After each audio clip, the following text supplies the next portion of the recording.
The IRS has been around forever, as far as I know.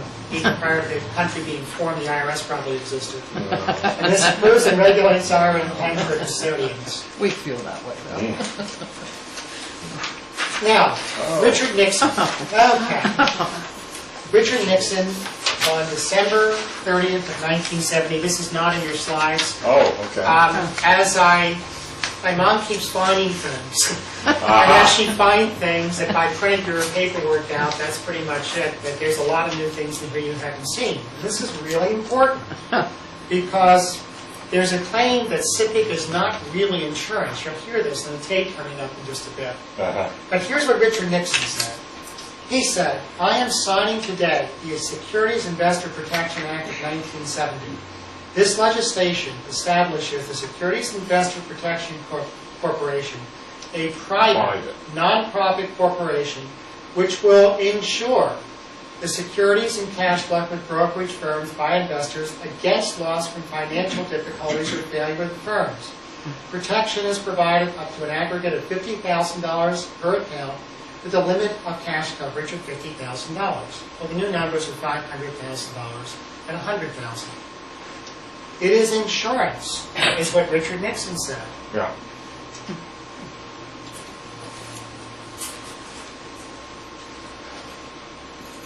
So what separates them from any other insurance company? Okay, well, breaking news now. Let's head down to the federal bankruptcy courthouse in Lower Manhattan, where Adam Shapiro is standing by with two very special guests. Adam.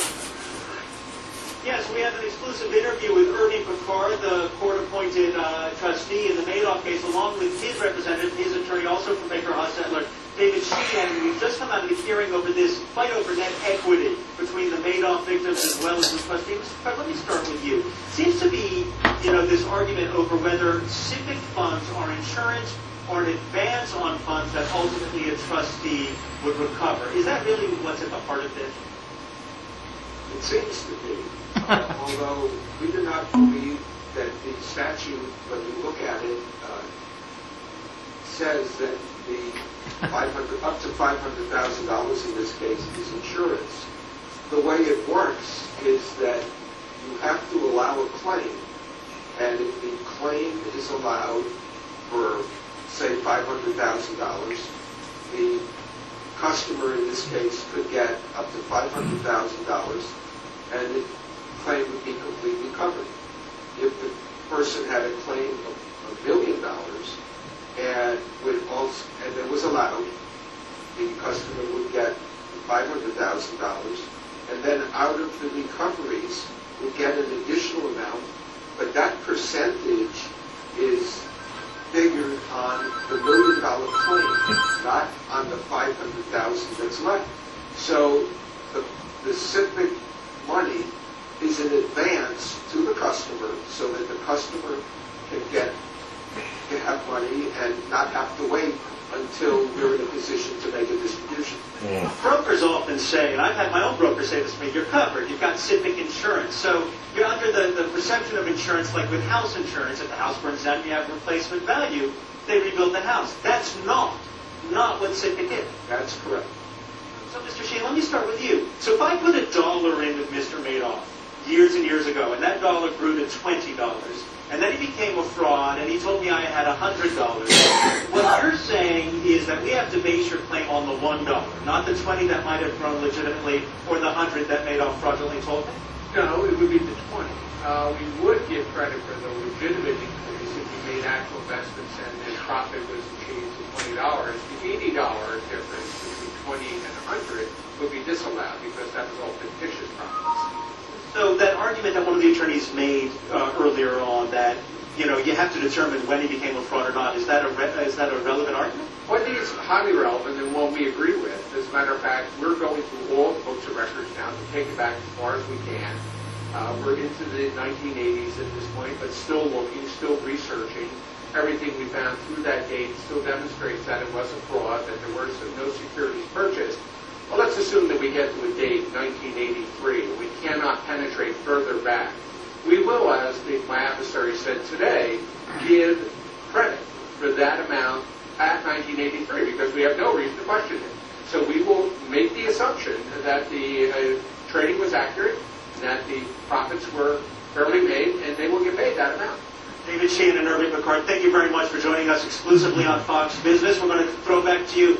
But again, no decision today, and ultimately, Mr. Picard, who is trying to recover funds for the victims of Mr. Madoff, they're hoping they'll get more than the $8 million figure that's been bandied about. It could be more, it could be less. Throwing back to you in New York. Terrific exclusive interview with Mr. Picard. Thank you very much. Yeah. Is it your understanding that under this advance theory you just promoted, that if the advance is made, if it's made, you haven't gotten your advance, I know, and the money is never recovered at all, the advance is not recoverable by Civic, is that true? Civic can't ask for the advance back if you never get any money at all. They cannot. And we're going to go into this in great detail for how Civic is paying off. But a couple relevant things. He said it's not insurance. Richard Nixon said it was. Matter of fact, this is not going to work.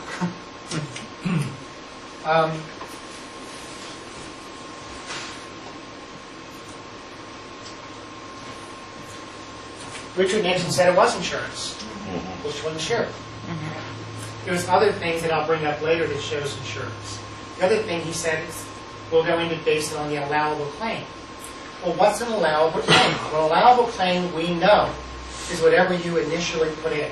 That's allowable. Minus whatever you took out. That difference is what Civic is covering. Only that difference. Now, he talked about the idea of we're going to evaluate when trading was real. Well, they've got records going back at this point to about 1977, 1978. And the sort of determination that's been made is that none of that trading was real from that point forward. And the only thing Civic is covering is the net equity difference, nothing else. Now, he made the claim that if they find that they can't go back any further, they're going to assume that all of the trading before 1977 was real, and that will be covered by Civic insurance. And over time, I'm going to become 5'10". And it's just a matter of time. You know, I don't believe that's ever going to happen. But if you bought a $20,000 house in Buckingham, and 30 years later, that $20,000 house is worth $500,000, and you have house insurance on that on the house, the insurance company would never dare say, "Now tell me what you paid for this sucker," and give you the $20,000. Of course not. Of course not. That's absurd. This is a financial asset that you're buying. And that's what they're doing. That's what they're doing. Are you saying that in 1984, if you had $100,000, your claim would be that $100,000 minus what was paid to you since then? Since then, correct. Well then, and I don't have the answer, and it boggles my mind, it's almost a King Solomon question. Who has more of a claim? The true story that a man who invested $12 million 3 weeks before it was discovered, or someone in 1984. How do you even play with that? There are actually people who, we have one gentleman who put $10 million in November of 2008. And the check was never cashed. So, the guy said that the money never entered the Bernard Madoff Investment Securities system. It was still sitting there, I should get that back. The trustee said, no, you look like every other investor. And he went to court and lost. Now, if you take someone, remember, if you have a brokerage account and you put $10,000 into it in 1984, and you traded all these stocks and in 2008 you were really good and your account was worth $100,000, you believe that $100,000 was your money, just as much as somebody who opened their account 1 week before that and deposited $100,000. In your mind, there's no perceptible difference between those two. It was your money. But not according to the trustee. Not according to the trustee. There's all kind of games we're going to go through. Remember I talked last week about the idea that all the Tutto quello che devo vedere per gli spaghetti. And we all have our guns pointed out at the trustee and at the SEC and at Civic. And every now and then we turn around and we point at each other. Because different investors have different goals depending on when you invested and how much What's you the took weather out. like today? Anybody who took Prada any boots money out or thought Manolo they were Blahnik taking out open their show? money. Sure. But they're being sued. And I told you the story about our 92-year-old who's pushing You better bring it, supermarket girlfriend. carts. He was playing with his own money. It's very difficult. This is not easy. And part of the reason that makes this extraordinarily difficult is exactly your point. If SIPC had said your brokerage statement that you paid taxes on is real, if they had paid SIPC insurance based on that statement of 11/30/08, a lot of these problems disappear. Number one, we have our checks already. Number two is that people who were net winners, in other words, took out more than they put in, would still get the check for the value of their account up to the value of their insurance. We wouldn't have the cards outfit earning $1.2 million a week, looking at all these microfiche records going back decades. And by the way, there was a report that my mom found recently that the card is estimating total legal fees to settle this through 2016, which is when he's estimating it will end, at just over $1 billion in legal fees. $1 billion. And if SIPC honored these statements, most of that would disappear because this litigation would evaporate. The illusion of SIPC insurance.